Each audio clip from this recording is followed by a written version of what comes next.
service et puis Hmm. nous sommes prêts. Nous sommes prêts. Mafoudi Abangoura, bonjour ma Bonjour foi. l'ami, bonjour à Voilà, tous. félicitations ma foi. Merci. Comment ça a été Super, piloter une première. difficile de gérer les hommes, hein? Ah oui, pas que les hommes, surtout des amis, Ouais. en fait. Ils Ouais. ne prenaient pas trop au sérieux parce que c'était... Gérer On les est tous hommes. les jours ensemble. Ouais. Mais bon, ça va. On a eu des trucs au début et Ouais. ça a renforcé davantage Ouais. l'émission. Et j'ai compris qu'il fallait passer par là. C'était super. Hmm. Une belle occasion de les remercier parce qu'ils ont été là. Investi. Hmm. Ce fut un grand plaisir. J'ai aimé. Voilà. Roby, bonjour mon cher Roby. Bonjour à tout le monde. Bonjour aux auditeurs de la radio Espace et aux téléspectateurs d'Espace TV. Ouais. Ça va les vacances? Super. Qu'est-ce que tu promets aux éditeurs cette année, mon cher Roby? Fidélité, assiduité, régularité. Eh ben, Merci à Bakar. C'est vrai qu'en nous disant, Wow. il me fixe. Oui. Les gars. parce que tu crois pas. Ouais, absolument pas. Absolument pas. Comment ça va mon cher Titi? Oui, ça va très bien. Les vacances. Oui, ça s'est très bien passé un peu en Afrique pour des raisons médicales, mais aussi des raisons professionnelles. Donc on est de retour avec toute la forme requise Ouais. pour aborder cette 10e saison, toujours avec la même détermination.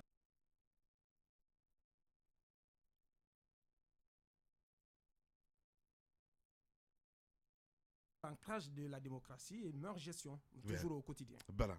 Bienvenue chez les grandes gueules. Mafoudia Bangoura, le caprice de l'interview. On ne la sème pas, on ne la distrait pas. Elle gagne toujours. Notre talent pur et brut poursuit sa mue cette année encore. Vous l'avez découverte l'an dernier, agréablement renversante. Cette année, elle vous remet ça. Moussa Yeroba vous remet les pieds sur terre, du quotidien qu'elle sait décrire, de son cœur qu'elle sait y mettre. Les grandes gueules d'Adafo Média.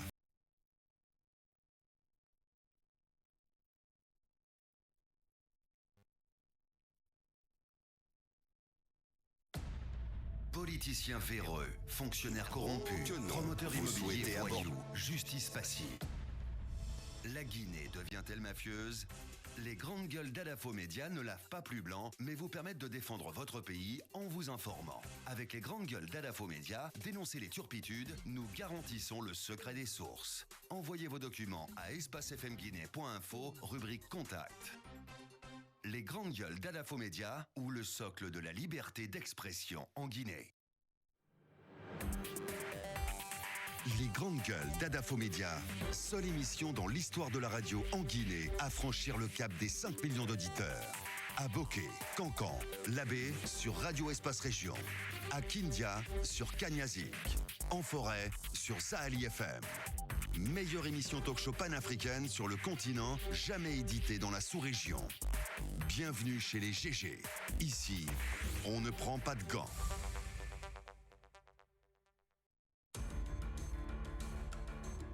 Les grandes gueules de Radio Espace, véritables fins finaux dont les folles et espiègles fréquentations font le délice des millions d'auditeurs et téléspectateurs.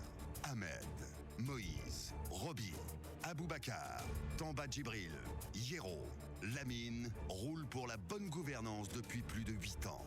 Et ils ne sont pas prêts de rendre les armes de la démocratie. Les grandes gueules sur Radio Espace ou le socle de la liberté d'expression en Guinée.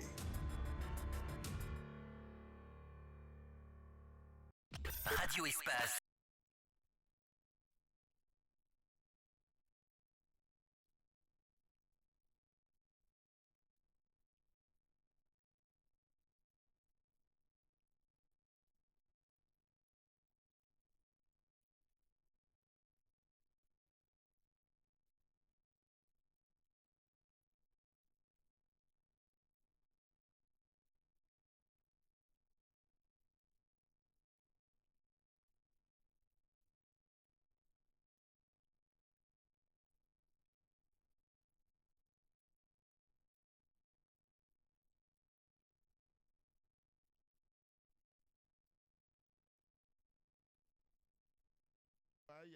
l'épreuve du croisement, dire l'information au mieux de l'impartialité. Voici donc notre engagement, il faut le dire. Face à nous, 9 mois de labeur, 9 mois d'engagement acharné, 9 mois à l'affût donc de l'actualité. Pour la 10e année, nous décryptons l'actualité. Fidèle auditeur de Grande Gueule sur Radio Espace, bienvenue. On va essayer de revenir évidemment longuement avec vous, en tout cas sur ce qui s'est passé quand on n'était pas là, on va le dire comme ça. L'énergie, par exemple, la Guinée en voie de s'offrir donc son 2e barrage hydroélectrique sous Alpha Condé, une étape importante en vue de l'achèvement donc des travaux de construction du barrage Swapiti vient d'être franchie, il le dit en bas. C'est celle de la mise en eau du dit barrage, une évolution donc qui intervient dans un contexte de transition à EDG. Le contrat de gestion donc à Veolia arrive à échéance dans un mois. Pendant ce temps, le chef de l'État insiste et exige donc un audit du secteur énergétique. Parmi les mesures préconisées par le gouvernement pour mettre donc fin à une subvention jugée insoutenable à EDG, il y a le coût de l'électricité donc qui va grimper. On en parle ce matin dans cette émission Les Grandes Gueules. On en parle également tout au long de cette saison. Économie, grâce donc aux réformes conduites par l'actuel Premier ministre guinéen, si les voyants semblent être au vert, ça savoir, même si cela évidemment se ressent pas encore en tout cas sur le quotidien des Guinéens, il faut le dire que la moralisation donc de la gestion publique reste un défi important à relever. Le chantier de la lutte contre la corruption et les crimes économiques lancés donc par M. Ibrahim Akassori Fofana reste en panne. Le verre étant entré dans le fruit, Titi. Oui, et de la politique, il en sera également question parce que tout tient de la politique. C'est la saison des dernières cartes pour bien des têtes d'affiche de la scène politique guinéenne. C'est aussi la saison des cruciaux rendez-vous électoraux. Logiquement, la Guinée sera aux urnes au plus tard en fin d'année 2019 pour se choisir de nouveaux députés, puis une présidentielle de toutes les vérités en 2020 avec en toile de fond cette question majeure qui brûle toutes les lèvres. Le président Alpha Condé briguera-t-il un 3e mandat? Il en sera question dans cette émission et tout au long de la saison. Justice, ça sonne comme l'ère des remises en question entre convocation à l'appel délivré contre des hommes des médias et emprisonnement d'opposants sous Mamadou Lamine Fofana, le garde des Sceaux par intérim. On semble entrer dans un cycle nouveau qui fait grabuge. Les assauts lancés contre la loi sur la presse n'en sont peut-être que l'illustration des premières escarmouches vers un tour de vis plus sévère. Dès ces évolutions, il en sera également question tout au long de cette nouvelle saison, Lamine. Voilà, Titi, on parlera évidemment transport. En attendant donc les bateaux-bus, le train Conakry du Breka, c'est probablement pour bientôt. Toutefois, des questions demeurent au sujet donc des wagons devant entrer donc dans le cadre de ce train, à cause notamment donc de leur âge et des conditions de leur acquisition. De ce dossier, il en sera également question dans cette émission. Et évidemment, on parlera du Silly Gates, mon cher Titi, le feuilleton Amadou Diaby, Paul Put, qui semble avoir précipité donc le football guinéen, en tout cas dans un nouveau cycle de crise, ne semble pas avoir livré donc tous ses secrets. Le vice-président de la FEGIFOOT, il faut le dire, cloué au priori dans cette affaire, contre-attaque devant le tribunal arbitral des sports. Lui et ses avocats donc contestent les éléments preuves brandis donc par la commission d'éthique dirigée par Amadou Tam Kamara.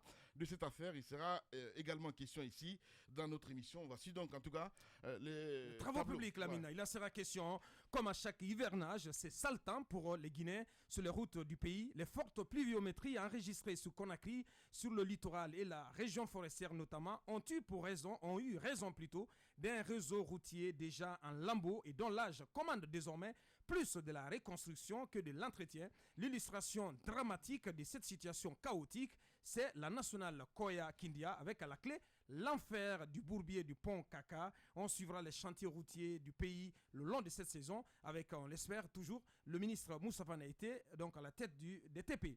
Télécom, enfin, alors que les Guinéens attendent toujours de savoir si leur société nationale de téléphonie, l'ex-Sotelgui, donc devenu Guinée Télécom, renaîtra un jour de ses cendres et qu'il reste confronté à bien d'insatisfaction dans le secteur. Une affaire qui tombe mal. La Guinée, à travers la RPT, est condamnée au paiement de plus de 20 millions de dollars américains à GVG devant le tribunal arbitral de Paris.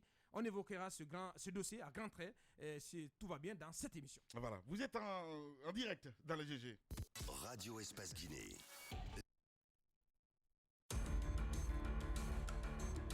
Les grandes gueules de Radio Espace, véritables fins finaux dont les folles et espiègles fréquentations font le délice des millions d'auditeurs et téléspectateurs. Ahmed, Moïse, Roby, Aboubacar, Tamba Djibril, Hiero, Lamine roulent pour la bonne gouvernance depuis plus de 8 ans. Et ils ne sont pas prêts de rendre les armes de la démocratie. Les grandes gueules sur Radio Espace, ou le socle de la liberté d'expression en Guinée. Cœur de cette année, je pense Radio Espace, les grandes gueules. Mais sur le sujet politique, Oui. il y a pas mal d'enjeux qui se dessinent aujourd'hui. Abakar le disait en une ligne lorsqu'il en lisait quelques éléments tout à l'heure. Tout tient finalement à cela, à la politique, à la façon dont nous sommes gouvernés. D'abord, un premier aspect qui va devoir être scruté, ce sont les paramétrages entre acteurs politiques eux-mêmes. Ouais. Parce qu'on sait bien qu'ils ne s'entendent pas sur une série d'éléments. Je veux ici invoquer l'exemple de... au niveau de la sécurité, on voit bien ces articles qui se déchirent entre grands partis politiques, c'est pachyderme, la politique guinéenne, et puis ces petites souris qu'on a en dessous, qui se font écraser, qui se font ignorer, les plus grands. Ça fait que déjà, ça ne va pas. Il y a donc cela qui va devoir être... Mais au-delà de cela, Abakar le disait dans ce lancement, et c'était de dire que si tout va bien, nous irons en fin 2019, si tout va bien encore une fois, à ces élections législatives. Nous avons une Assemblée nationale qui continue de siéger, alors même qu'on sait qu'elle est périmée, on le sait, sa date de péremptoire est déjà, sa date de péremption, pardon, est déjà dépassée, mais cette Assemblée nationale continue de siéger. On se pose bien la question, à quand la vraie et la légitime, la légale Assemblée nationale pour ce pays, et Abakar faisait bien de souligner, fin 2019, si tout va bien. Ça, c'est un aspect important. Parce que de cela, bien sûr, tiennent d'autres aspects de la gouvernance politique aujourd'hui. Cette histoire de la Constitution qui ne va pas être contournée, elle est devant nous comme une grosse montagne qu'on est obligé de gravir. Même si on ne veut pas en parler, il faudra en parler. Faut-il aller à un référendum en révision du texte constitutionnel? Ce débat même, il est déjà dépassé. Aujourd'hui, le débat, c'est comment trouver les moyens, les arguments juridiques, politiques, sociaux, qui vont permettre de légitimer une volonté qui, certes, n'est pas encore affirmée au plus haut niveau, au niveau donc, de l'exécutif par le président lui-même, mais pour lequel tous les lieutenants que nous avons autour semblent déjà s'engager. Et donc, comment est-ce que tout cela va se dessiner? Le Front National pour la défense de la Constitution aura-t-il tous les moyens de contrer ce projet-là? On sait bien que désormais, il fédère à la fois des organisations de la société civile, mais l'ensemble des partis politiques d'opposition aussi, je veux dire l'ensemble généralement, qui accompagnent donc cette volonté de s'opposer au projet d'une nouvelle constitution. Est-ce que ça marchera? Trouveront-ils tous les éléments qu'il faudra, les armes qu'il faudra brandir, fourbir, pour pouvoir s'opposer à ce projet-là? On continue de se poser la question. Et sur ce débat, quel rôle les médias entendent-ils jouer? Parce que nous sommes quand même le quatrième pouvoir. Même méprisé parfois, nous sommes conscients quand même de l'autorité du pouvoir qui est le nôtre. Alors, ce pouvoir de regard, de critique, de commentaire, de décryptage de toute cette situation, quel rôle est-ce que les médias guinéens entendent jouer? Prendront-ils parti pour un camp, celui du FNDC, ou simplement se rallieront-ils à la démarche du pouvoir, ou observeront-ils une démarche, une position de neutralité? Ces questions... Normalement, c'est ce qui se doit en bas. Alors, En position d'impartialité. Il pose des questions. Oui, Il ce pose des questions. sont justement des problématiques que je suis en train de soulever. Ce que je suis en train de soulever, on observe justement que Il y en a. Abakar, permet. Si, Non, si je tu voulais simplement préciser que la question ne devrait pas se poser. Les deux questions ne devraient pas se poser. Exactement. C'est la neutralité, point barre. Faut-il prendre position pour le camp présidentiel donc, qui porte ce projet ou faut-il soutenir les positions du FNDC? La question ne devrait pas se poser. J'en souris. En Et tant vous que savez journaliste, pourquoi? Non, J'en c'est souris. important. Il faut J'en qu'on le souris. dise. C'est important. Pour le Abakar gouvernement. Diallo. Non, attendez, Tamba. Non, c'est je vous ai important. écouté, je Non, comprends ce que vous termine, voulez dire. j'ai pas terminé. Ah ben, vous m'avez bloqué, moi aussi. J'apporte une précision, c'est pas pour toi, c'est pour la gouverne de nos auditeurs. Parce que je sais combien de fois on se fait attaquer, on se fait insulter sur la toile. On se fait lyncher même, on se fait lyncher. Il faut quand même porter à l'attention de tout le monde que le journaliste, il n'a pas à s'ingérer, il n'a pas à prendre parti dans le débat. Il donne la parole, il observe une position d'impartialité, de neutralité entre les deux camps, et un débat est posé, celui de savoir est-ce que c'est nécessaire aujourd'hui de doter le pays d'une nouvelle constitution ou pas. Les positions sont divergentes. Il y a un camp donc, qui porte le projet, qui le soutient, qui le défend bec et ongle. L'autre camp, donc bien de Guinéens, qui sont opposés à cette idée, qui trouvent que c'est inopportun et que c'est une sorte de hold-up. Donc il y a ces deux positions qui sont tranchées. On n'a pas à prendre parti dans ce débat. On ne peut que donc, observer cette position de neutralité. Je veux simplement, pour terminer sur ce volet, certainement mes collègues ont quelque chose à dire là-dessus. Abakar, ça c'est une position de principe. Le principe veut que nous observions une position d'impartialité. Je n'ai pas envie de dire neutralité parce que ça peut m'envoyer ailleurs. Mais une position d'impartialité. Mais Abakar n'est pas sans savoir que dans le monde du journalisme, il y a du journalisme engagé. Des gens s'engagent en faveur de valeurs, de principes. Et ils n'ont pas peur de le brandir, de les afficher. Et donc, c'est tout à fait normal de soulever ici les différentes occurrences du métier auquel nous pourrons assister. Et en définitive, justement, qu'est-ce que le peuple guinéen, lui, il entend jouer par rapport au mandat qu'il a confié à des acteurs spécifiques. Parce que la responsabilité est aussi celle du peuple. Et d'abord, celle du peuple guinéen. Et on attendra de voir pour 2019 et 2020, en tout cas pour cette saison, c'est le rôle que le peuple entend bien jouer. Voilà, Moussa Moïsina, ça sonne en tout cas.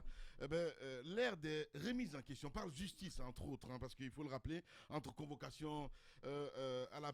Qu'est-ce qui se passe, Moussa? La justice, on va en parler. Voilà, moi je veux en toucher un mot au sujet de la question politique. Moi, j'estime que nous sommes à un tournoi décisif de notre histoire et que plus nous approchons de 2020, nous nous rendons bien compte qu'il y a des masques qui sont en train de tomber et ce n'est pas encore fini. Je pense que tout ce qu'on nous sert devant les caméras, devant la presse, devant les journalistes, cette union qu'on nous brandit et ces personnes mandatées qui sont sur le terrain au compte du pouvoir, disent-elles, pour promouvoir le troisième mandat, la nouvelle constitution, eh bien, plus nous nous approchons de 2020, vous vous rendrez compte que beaucoup jouent à un jeu de double face et mènent même un combat quelquefois auquel ils ne croient pas du tout. Justement. Et dans l'opposition, on crie le matin, je ne vais pas citer de nom, mais beaucoup crient le matin en pleine journée et dînent le soir à Sékou Touré. Donc, change de stratégie, essaye de trouver un peu, se tailler une place au soleil. Et tout ça, je pense que le maillon fort de tout ce combat, ça doit être le peuple. Le dernier mot lui appartient. Je pense que quoi qu'on dise, qu'on interpelle les journalistes, qu'on interpelle les magistrats, qu'on interpelle les acteurs sociaux, mais si ceux qui sont à la base, qui vivent tout cela au quotidien, ne prennent pas leurs responsabilités, ça risque d'être très très chaud. Moi, je pense que face à la question des journalistes, nous ne serons jamais à l'abri des critiques. Nous ne serons jamais à l'abri des attaques. Ce qu'il va falloir quand même que nous sachions, c'est que face à certaines questions cruciales qui engagent notre devenir, qui engagent notre avenir, nous ne pouvons pas rester de marbre. Moi, je ne peux pas rester comme un miroir face à une question portant, par exemple, sur les valeurs face à l'avenir de la Guinée. Parce que je sais que ça aura des retombées sur mon quotidien, sur la vie de ma famille. Donc, je peux quand même donner mon avis là-dessus. Je peux prendre position sur ce genre de questions. Et Abakar le fait chaque jour, puisque par rapport à des questions de corruption, par rapport à des questions de scandale financier, il ne reste pas de marbre. Il fustige sur la question constitutionnelle. Donc, je pense que nous avons un énorme rôle à jouer. Quand c'est pas bon, on doit dire c'est pas bon. Et cette histoire de nouvelle constitution, c'est pas bon. Bien. Voilà. Allez-y, Mohamed Mara. On parle justice maintenant, évidemment, Mohamed. Bon, tout est Allez-y, lié, ouais. tout est lié, Ouais. Lamine, parce que moi je suis quand même je me sens particulièrement interpellé par cette question de supposée neutralité des journalistes. Je n'y crois pas. Je suis dans les facultés de journalisme, mais aussi de droit, mais je n'y crois pas. Impartialité, oui. C'est ce qui est d'abord attendu des journalistes.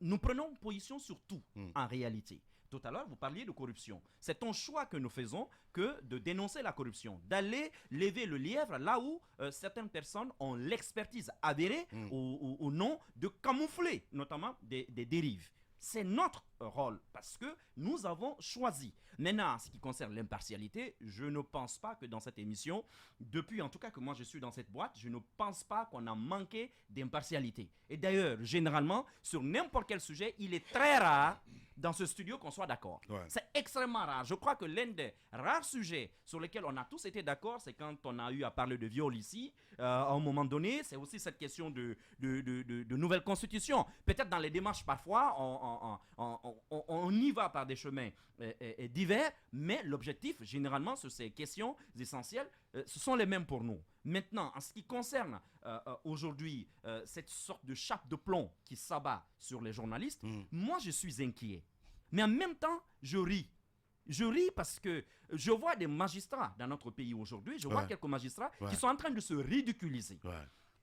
Imaginez, la loi 037 qu'on est en train aujourd'hui d'invoquer contre des citoyens et particulièrement contre des journalistes portant sur la cybersécurité et notamment la protection des données à caractère personnel, cette loi-là n'a jamais fait l'objet de publication dans notre pays. Cela a été révélé notamment par l'ancien bâtonnier Maître Mohamed Traoré. J'ai par devers moi le constat d'huissier. Un huissier s'est déplacé et allé au secrétariat général du gouvernement, à la direction chargée de l'édition notamment du journal officiel de la République. Toute une journée, on a cherché ce texte. Il n'existe pas. Or, pour qu'une loi soit opposable à un particulier ou même à l'État, il faudra que cette loi-là ait fait l'objet d'une publication. Il ne faut pas du tout qu'on confonde les choses. La promulgation, ça c'est l'acte du président de la République qui rend exécutoire une loi. Ce n'est même pas forcément obligatoire pour le chef de l'État de dire oui, je promulgue. La Constitution dit qu'une fois que la loi a fait tout le tour, par exemple s'il s'agit d'une loi organique, c'est le dernier qui est consulté notamment, c'est la Cour constitutionnelle. Et après, le chef de l'État a 8 jours pour promulguer. S'il ne le fait pas, la loi devient exécutoire. Mais même dans ce cas-là, la Cour constitutionnelle prend ce qu'on appelle une ordonnance pour ordonner notamment au gouvernement de publier la dite loi. Une loi qui n'est pas publiée. Comment voulez-vous qu'on l'applique à des citoyens? Et vous avez des magistrats qui sont des experts dans ce domaine, qui connaissent bien cela, qui aujourd'hui sont en train d'interpeller des journalistes, qui les emprisonnent même. Vous avez une loi spéciale, qui d'ailleurs est, si vous voulez, dans la hiérarchie des normes, qui vient directement après la Constitution, qu'on appelle la loi organique.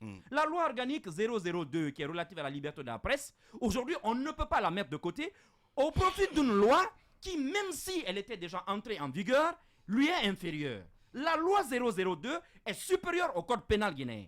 J'ai entendu certaines personnes, d'anciens ministres ou certaines personnes, dire que la loi 002, qui dépénalise, je dirais en partie, les délits et les crimes de presse, que cette loi-là, elle est inconstitutionnelle. Mais c'est une ignorance, mais extraordinaire, des procédures législatives. Vous savez pourquoi? Parce qu'une loi organique ne peut jamais entrer en vigueur si elle n'a pas déjà fait l'objet de ce qu'on appelle le contrôle en conformité par rapport à la Constitution auprès de la Cour constitutionnelle. Avant, c'était le rôle de la Cour suprême, notamment dans sa chambre administrative et constitutionnelle. Donc la loi 002 a bel et bien fait l'objet de ce contrôle et toutes ces dispositions ont été validées, notamment par le juge constitutionnel guinéen. Aujourd'hui, j'entends des gens le dire. Ce qui est en train de se passer, nous l'avons dit ici il y a 2 ans, il y a eu des tests. On a testé la presse sur plusieurs sujets. Nous n'avons pas compris.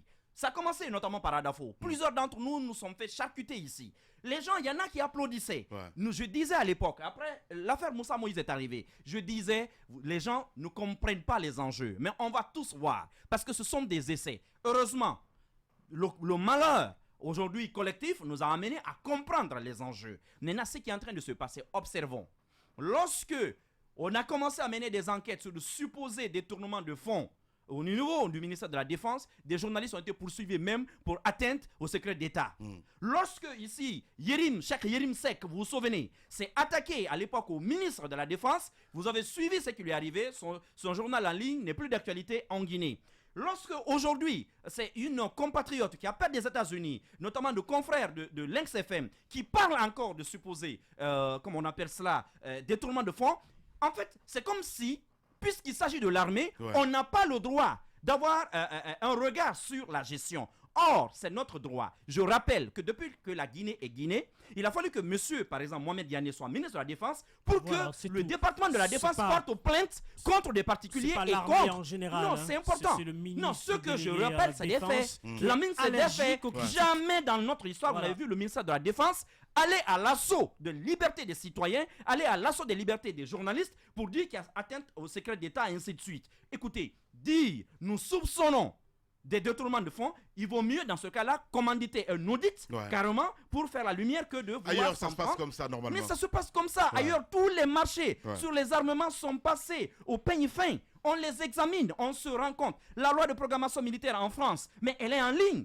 Vous êtes citoyen, n'importe qui peut aller voir qu'est-ce qui est prévu. Combien d'Apache ou je ne sais pas combien de Puma doivent être achetés d'ici 2020, d'ici 2030. C'est le cas partout dans le monde. Donc je me dis aujourd'hui, cibler la presse, les partis politiques, mais surtout la population guinéenne. Il y a des moments où j'ai envie personnellement de tout arrêter.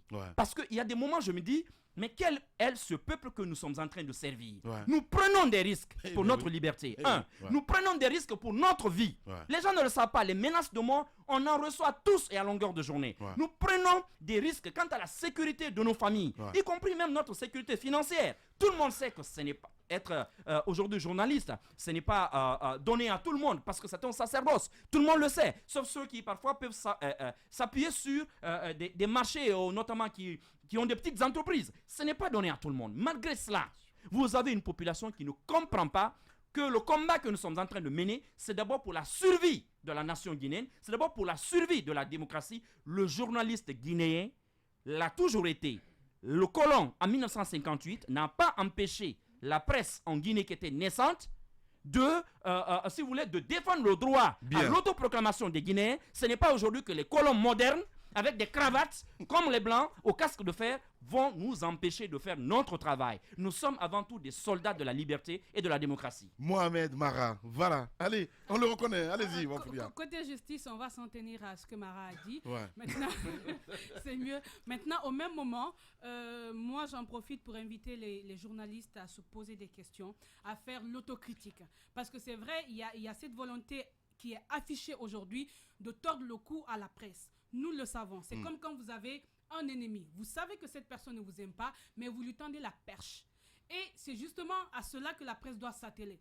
On doit pouvoir s'atteler à éviter des problèmes, à éviter que lorsqu'on nous convoque, parce que tout à l'heure on me posait la question, je l'ai dit, la justice, c'est si on veut quelque chose qui est normal. Quand on est dans un pays, surtout comme la Guinée, où on passe par la justice pour restreindre les libertés d'expression. Il suffit juste de voir les procédures par lesquelles les magistrats et autres passent pour pouvoir traiter les problèmes. Donc, quand on a des situations comme ça, le plus important, c'est de poser des actes de telle sorte que où qu'on vous amène, même si c'est auprès des juridictions sous-régionales ou internationales, que vous ayez des éléments à brandir et que vous en sortiez gagnant.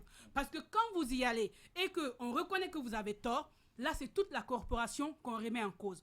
Le président, il n'est pas passé par le dos de la cuillère quand il est arrivé. Il a clairement dit, on a compris ce qu'il attend de la presse. C'est soit vous êtes avec moi, ou vous êtes contre moi. Nous le savons. Alors, pourquoi aller poser des problèmes? Donc, je pense que c'est toute chose qu'il va aussi falloir revoir côté média, qu'on se pose les bonnes questions, parce qu'on n'est pas tout à fait, si on veut, exemple de, comme on dit, l'erreur est humaine, de tout reproche. Donc, on se pose les bonnes questions à l'interne même, qu'on puisse œuvrer dans le sens du développement du pays, qu'on puisse contribuer. Parce que si aujourd'hui le pays se porte mal, effectivement, Tamba le disait au début de l'émission, les journalistes que nous sommes, on a un grand rôle à jouer. Maintenant, si dans ce que nous faisons, nous œuvrons pour nos intérêts que pour l'intérêt de la nation, eh bien, nous allons rejoindre ce camp d'hommes à cravate, je ne sais pas, qui œuvrent. Donc, c'est ce qu'il faut éviter. Maintenant, globalement, sur la politique, ça va être très difficile pour nous parce que, déjà, nous allons vers... la période, elle est très incertaine. On n'est pas sûr. On peut aller sur toutes les hypothèses, on peut essayer de dire c'est ce qui va se passer ou pas, mais c'est difficile pour nous aujourd'hui de toucher la chose. C'est très incertain. Maintenant, ce qui pose problème, c'est l'opinion.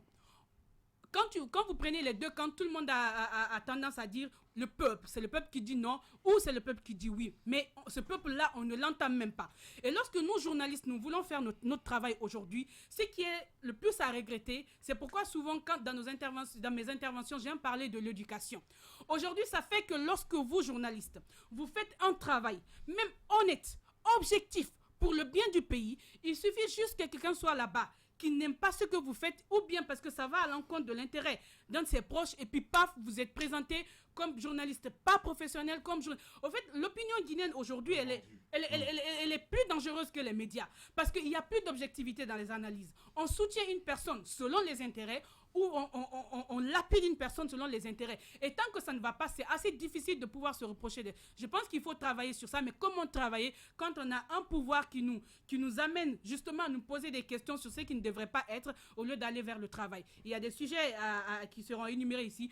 Tellement de secteurs, la justice, l'économie, le transport, beaucoup de choses ne marchent pas. Comment s'atteler à un travail d'éducation? On a vu les résultats après les examens cette année. On arrive à une situation plus catastrophique que les années précédentes. Qu'est-ce qui se passe? Pourquoi on n'arrive pas à bouger? Je pense que, comme on le disait au début, tout est accroché à cette politique parce qu'on a une politique qui ne fait pas que le pays puisse avancer. Parce qu'encore une fois, c'est un effet domino. Aujourd'hui, au sommet, ça bouge et bien évidemment, ça va toucher tous les secteurs. Mais lorsque la tête est pourrie, croyez-moi, qu'est-ce qu'on peut bien attendre? C'est compliqué. Ouais, très compliqué. Allez-y. Non, mais moi, je voudrais pas... Permettez-moi de ne pas pourrir ma rentrée en m'attardant sur cette question de justice, parce que de toutes les façons, c'est une justice complètement malade au lambeau, une justice téléguidée par le pouvoir public, une justice qui est orientée selon les déshydratats de Sékou Touréa. Franchement, ça fait des années que ça dure et ce n'est pas maintenant que ça va changer. Alors si la presse a peur de cette justice-là, je pense que c'est une façon de se soumettre à une justice qui est impitoyable vis-à-vis des citoyens et qui le sera vis-à-vis de nous. La stratégie, c'est simple. La stratégie, c'est qu'on a testé les journalistes, on a testé la ténacité, mais je salue vraiment les confrères parce que jusque-là, je pense que nous tenons tête, nous ne permettons pas à ce pouvoir public de se jouir de notre volonté de dire la vérité au peuple de Guinée. Mais par contre, ce que je vais dire du point de vue de la politique, c'est que la question de cette constitution, je pense que le président de la République est très stratégique. Ils ont lancé la question de la constitution il y a bien des moments et c'est devenu comme une brochette. Vous avez vu, il a la brochette avec plusieurs morceaux de viande et il le tend, il le fait, ah tiens Faya, tu en veux un morceau? Et parfois il approche, vous savez Papa Koli, il a mordu, il a pris un morceau. Bah oui. Il y a beaucoup d'autres qui ont mordu, qui ont pris un morceau, Macanera, etc. Ouais. Ils ont mordu, ils ont goûté, ils ont vu que c'était délicieux et donc ils sont plongés. Hier, c'était le président de la République, niet, il fait pas de nouvelle constitution, c'est antidémocratique, etc. Les discours de Papa Koli, Macanera, etc. Aujourd'hui, c'est non, mais qui peut interdire à Alpha Condé de présenter une nouvelle constitution, etc. Je pense à Abakar Souman, je pense à Abakar Silla, par contre, je pense à beaucoup d'acteurs politiques. Pour moi, le président de la République a vu que la brochette, c'était le meilleur instrument et donc il continue à le tenir et il continue à dire que j'attends l'avis du peuple, j'attends le moment pour le dire, etc. Ces soldats sont allés sur le terrain, on a fait la promotion, on a vu que parfois c'était difficile. Le FNDC a du mal à décoller parce que le FNDC même est un festif politique qui portent des lourds fardeaux du point de vue de leur passé et donc leur crédibilité auprès du peuple est en jeu. Comment ça? Ben non, écoutez, on le sait très bien. Comment ça, on le sait très bien? On parle d'impartialité. On parle d'impartialité. Soyons-le. Dans le FNDC, vous avez des acteurs qui sont sortis du pouvoir public qui sont au FNDC ou pas. Je pense à Maître Kabele. Je pense à Sidia Touré qui était le très haut représentant du président de la République. Je pense à... Non, Mara, permets-moi. Je dis, Mara, permets-moi. Mais pourquoi tu dis qu'ils sont pas encore une fois, j'insiste et je vais insister sur un terme pour dire que leur crédibilité auprès du peuple pour le combat qu'ils mènent aujourd'hui porte question. Ça, c'est une question qu'il ne faut pas éluder. D'accord? Non. Acceptez-le. Acceptez que je dise ce que je pense, même si vous n'êtes pas d'accord. Le principe des grandes gueules. Encore une fois, j'ai dit une fois qu'il y a des acteurs politiques qui étaient hier avec le pouvoir public, qui aujourd'hui se sont érigés en donnant de leçons, en disant que non, le pouvoir public ne doit pas faire la promotion d'une nouvelle constitution, alors que hier ils étaient là, ils n'avaient pas le même discours. Donc aujourd'hui, ça fait que leur crédibilité auprès du peuple pose quand même un certain nombre de questions. Ça, c'est une évidence. Alors, c'est que je veux dire. Non, mais Lamine, mais ce qu'il dit, Roby, c'est extrêmement grave. Non, ce que tu dis est extrêmement grave. Pour toi, ça peut être grave. De toute façon, je n'ai jamais dit quelque chose qui n'est pas grave. Ce qui est important pour moi, c'est qu'aujourd'hui, il faut que le peuple se ressaisisse. Le débat est posé, il est là. Personne ne peut l'éluder. Il faut avoir les stratégies nécessaires pour voir comment aller vers une orientation ou pas. Ça, c'est au peuple de décider, c'est pas à nous, pour que ce pays-là reste stable. C'est difficile parce qu'aujourd'hui, le contexte dans lequel nous sommes, il y a deux camps qui s'affrontent. Qui aura raison? C'est ça la question. Mais pour moi, les politiques, franchement, ont fini de me décevoir. Mais vous ne pouvez pas, parce que vous ne pouvez pas prendre des gens, les juger parce qu'ils ont été à un moment donné. Ils ont été à un moment donné. Alors ne jugez pas Makanera, ne jugez pas. Alors permettez-moi de dire que ne jugez pas Makanera, ne jugez pas Abakar Silla, ne jugez pas Mouktar Diallo, ne jugez pas Faya Milimono, ne jugez personne. Restons là, ne jugeons personne. Parce que moi, encore une fois, j'insiste là-dessus. La politique guinéenne, c'est comme une chemise qu'on retourne à chaque fois et qu'on reporte selon les circonstances. Tamba était en train de le dire tout à l'heure là. Je pense qu'il est évident qu'aujourd'hui, les acteurs politiques, certains d'entre eux, la majorité d'entre eux ont perdu leur crédibilité auprès du peuple parce que leurs positionnements n'ont jamais été clairs. Aujourd'hui, ils sont là. Après-demain, ils sont là. Ils tiennent des discours aujourd'hui. Demain, c'est le contraire. La question de la Constitution, les acteurs qui sont en train de faire la promotion de la Constitution aujourd'hui, quand je prends Makanera, Abakar Silla, Papa Koli Kourma, hier, qu'est-ce qu'il disait? Qu'est-ce qu'il disait du même chef de l'État?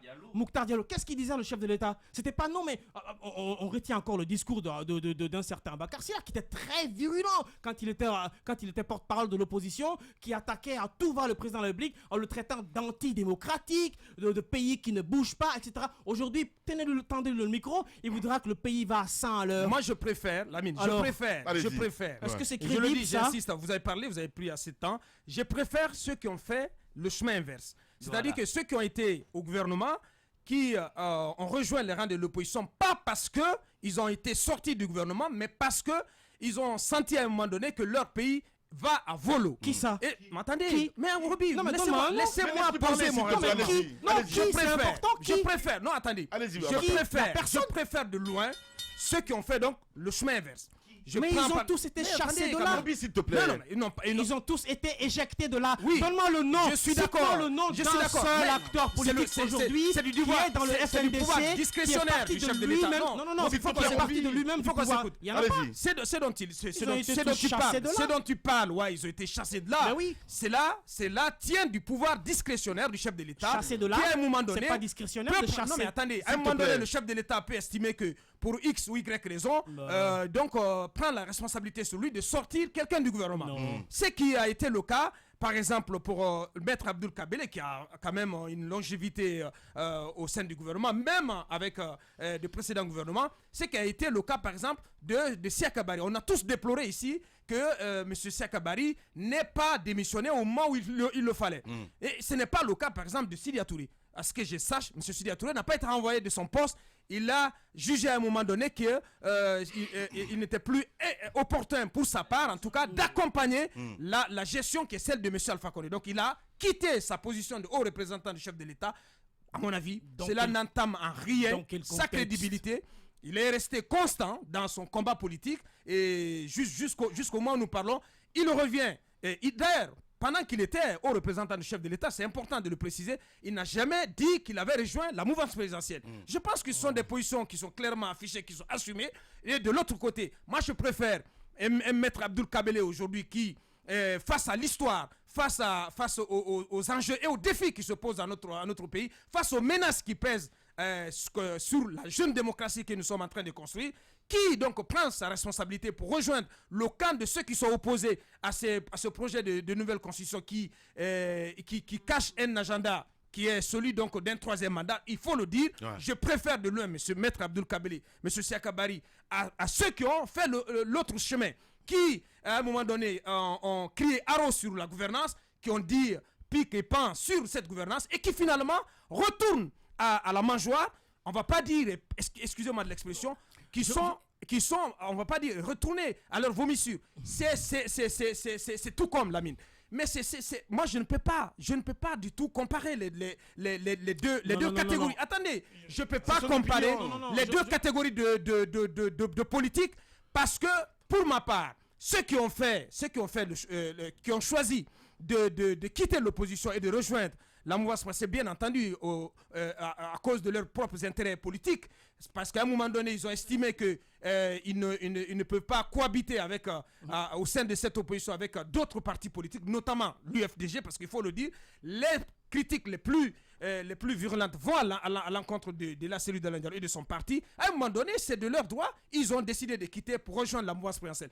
Aujourd'hui, la crédibilité ceux dont la crédibilité, pour ma part, est à questionner, c'est ceux qui ont quitté l'opposition, qui après avoir véritablement poussé toutes sortes de cris d'orfraie au sein de l'opposition, reviennent avec une gouvernance qui n'ont eu de cesse donc d'attaquer, qui n'ont eu de cesse donc de brocarder, finalement, donc qui reviennent, qui se retrouvent à la mangeoire autour de la grande table. Ouais. C'est ceux dont la crédibilité est à questionner. Je salue le combat de ceux qui sont sortis donc de cette gouvernance, qui reviennent, qui connaissent comment cette gouvernance fonctionne, qui sont aujourd'hui aux côtés du peuple, qui mènent le combat pour barrer la route à ce projet, donc jugé satanique par bien des personnes. C'est comme si tu disais que tout le monde au sein de la gouvernance ne sont pas aussi du côté du peuple. Abakar, faut pas être amnésique. On a eu 3 mois avant... On a eu 3 mois avant l'éjection de Maître Kabele, puisqu'ils pensent prendre Maître Kabele comme le meilleur exemple. Je n'ai jamais dit cela. Je n'ai jamais dit cela. J'ai dit je le préfère de loin. Le préféré pour toi, c'est le meilleur exemple. Ce que je voudrais rappeler, Abakar, c'est que 4-5 mois avant, on avait Maître Kabele dans le studio sur la question de la sécurité routière, etc. On l'a eu ici dans ce studio. On l'a questionné sur le fameux projet de dégagement, le plan d'urgence. C'était quoi? Tout était bien. C'était Alice au pays des merveilles quand il était dans le studio ici. Le président Alpha Condé, c'était le meilleur. Il avait mis les moyens pour que la responsabilité, c'était les citoyens qui n'étaient pas bien éduqués, etc. 4 mois après, lorsqu'il a été éjecté, c'est les mêmes acteurs qui retournent aujourd'hui pour dire que la gouvernance est mauvaise, etc. On a l'exemple de Papa Koli Kouroumo, quand il était au sein de l'opposition. Le président Alpha Condé, c'était le monstre. C'était celui qui amenait le pays directement dans l'abyssine, dans l'abîme, etc. Macanera, entre autres. Abakar Silla. On n'en parle pas. Macanera, c'était Cellou Dalein Diallo. Je me suis trompé. Je suis le griot de Cellou Dalein. T'es le meilleur, etc. Aujourd'hui, Cellou Dalein, c'est le monstre. C'est le monstre, c'est la ventouse. Ouais. Les politiques, aujourd'hui, n'en font qu'à leur intérêt. C'est un jeu de va-et-vient. Qu'ils quittent l'opposition, qu'ils viennent au pouvoir politique, qu'ils quittent le pouvoir politique pour aller à l'opposition. Pour moi, c'est les mêmes choses. Ils font tous le jeu d'intérêt personnel, égoïste, au détriment du peuple de Guinée. C'est pour ça qu'encore une fois, je dis, lorsque vous voyez que la question de la Constitution n'arrive pas à passer, pour la majorité du peuple, c'est parce que ceux qui vont faire la promotion de cette constitution-là ne sont pas crédibles. Lorsque vous voyez que le FNDC a du mal à décoller, parce qu'au sein de ce FNDC, si c'était la société civile seulement, elle aurait pris beaucoup de l'ampleur. Mais à partir du moment où les politiques se sont ingérés dans cette question... Qu'est-ce que tu n'as pas dit de cette société civile? Qu'est-ce que tu n'as pas dit de cette société civile? C'est mon opinion. Permettez-moi d'aller jusqu'au bout dans mon opinion. Je veux dire, à partir du moment où certains politiques se sont ingérés dans cette question et ont fait tête d'affiche, voyez-vous comment c'est difficile à décoller la situation. Bien. Vous êtes chez les GG. Les GG.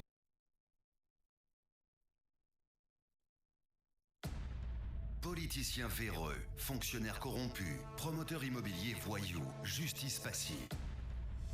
La Guinée devient-elle mafieuse ? Les grandes gueules d'Adafo Média ne lavent pas plus blanc, mais vous permettent de défendre votre pays en vous informant. Avec les grandes gueules d'Adafo Média, dénoncez les turpitudes, nous garantissons le secret des sources. Envoyez vos documents à espacefmguinée.info, rubrique Contact. Les grandes gueules d'Adafo Média, ou le socle de la liberté d'expression en Guinée. Les grandes gueules d'Adafo Média, seule émission dans l'histoire de la radio en Guinée à franchir le cap des 5 millions d'auditeurs. À Bokeh, Cancan, Labé sur Radio Espace Région. À Kindia sur Kanyazik. En forêt sur Saheli FM. Meilleure émission talk-show panafricaine sur le continent, jamais éditée dans la sous-région. Bienvenue chez les GG. Ici, on ne prend pas de gants. Radio Espace, les grandes gueules. Leur spécialité, c'est la démesure totale. Tant qu'ils ne changeront pas, nous ne changerons pas. Maintenant, Dimension Marmi, dans la deuxième partie, on parlera évidemment d'autres secteurs, entre autres les travaux publics, télécom aussi, on parlera énergie, économie, transport, et puis Silly Gates aussi à suivre dans cette émission. Le temps d'une pause sur Espace TV, on revient. Événement Elitecom à Dafo Média. Radio Espace, les grandes gueules. Leur spécialité, c'est la démesure totale. Tant qu'ils ne changeront pas, nous ne changerons pas non plus. Les grandes gueules, à suivre tous les jours sur la radio d'opinion. Radio Espace. Salut, c'est Al Soirée. Retrouvez-moi désormais du lundi au mercredi dans votre show matinal, le Lève Tôt, à partir de 7h. Bonjour chers téléspectateurs, je suis Abdoulaye Chiplo Diallo. Retrouvez-moi tous les jeudis et vendredis au compte de l'émission Le Lève Tôt, la matinale qui vous réveille et qui vous accompagne autrement. À bientôt.